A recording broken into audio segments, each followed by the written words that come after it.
Hello, I'm CGN. This is a quick video to show how to make gradient black to transparent in Photoshop. After starting Photoshop, we can go to New File to create a new document.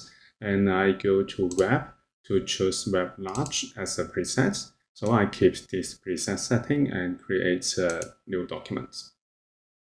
So we can see that an artboard is created.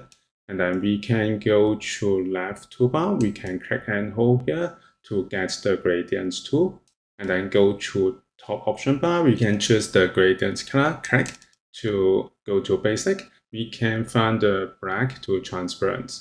I click it and then click and drag on the artboard to create a gradient black to transparent. So we can see that the black is transferred to transparent. But we can see that this is white because the artboard is in the white color. So we can select the artboard and change the artboard color to transparent.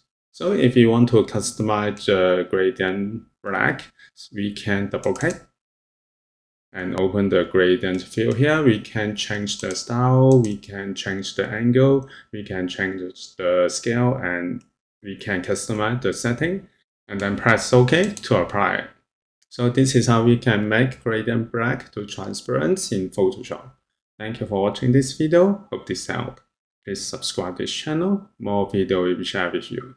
I'm CG Yin. See you in the next video.